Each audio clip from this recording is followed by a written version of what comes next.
amis du préscolaire puis de Carrefour Junior. Comment ça va aujourd'hui? Vous allez bien? Hey, regarde.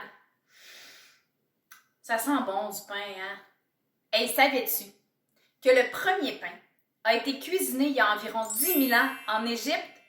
Mais dans ce temps-là, le pain, il était plat. Non, il ressemblait pas à du pain comme ça. C'est avec les années qu'on a découvert l'ingrédient qui faisait lever le pain. On appelle ça le levain.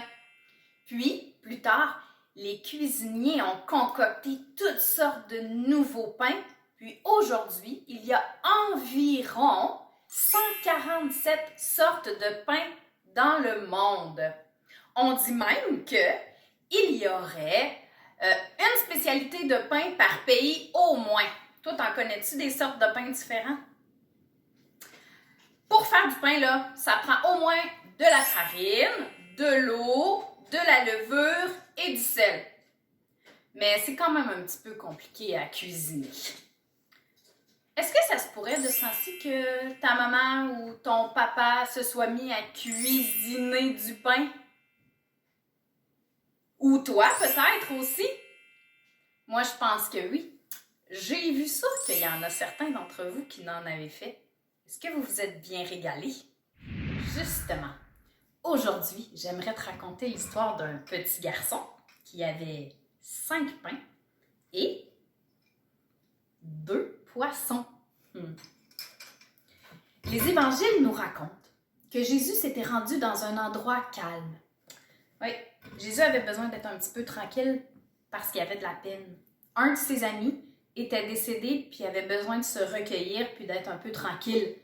Mais quand il est arrivé dans cet endroit-là, il y avait beaucoup de monde qui l'attendait, puis il y en avait encore plus qui l'avaient suivi.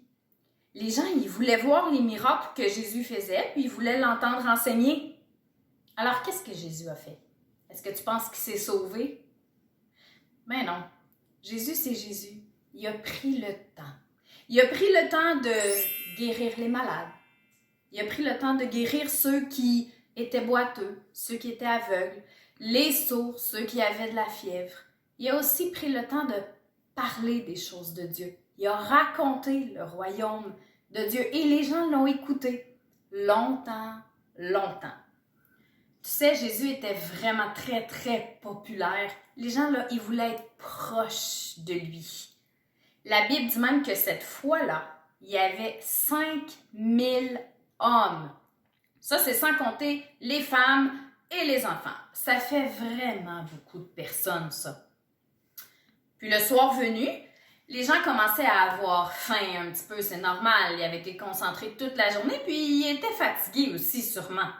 Donc, les amis de Jésus, les disciples, lui ont dit « Ben, tu devrais peut-être retourner la foule chez eux, parce que là, ils sont fatigués, il faudrait qu'ils aillent manger, hein? » Là, Jésus a dit « Mais non, les gars, voyons, nourrissez-les vous-même. » Là, les disciples ont dit « Ben, c'est impossible, ça ferait vraiment trop d'argent, on n'a pas de nourriture, nous, puis on n'a pas les sous nécessaires pour aller acheter la nourriture. » Mais un de ses disciples, qui s'appelait André, il a dit « Ah, moi, dans la foule, j'ai vu qu'il y avait un petit garçon qui avait 5 pains et 2 poissons. » C'était pas beaucoup, hein? Puis le petit garçon, ça a dû y prendre vraiment beaucoup de courage pour aller voir les disciples et dire « Ben, moi, j'ai 5 pains et 2 poissons. » Ça peut paraître bien peu, mais pour Jésus, c'était bien assez.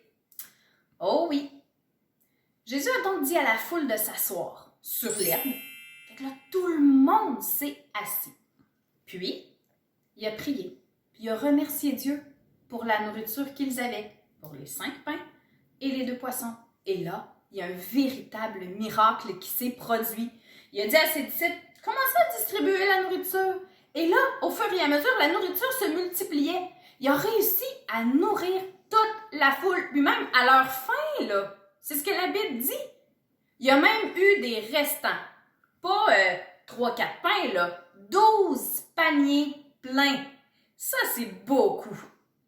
Puis, comment il a commencé ce miracle-là, donc? Avec les 5 pains et les 2 poissons du petit garçon. Retiens bien ceci.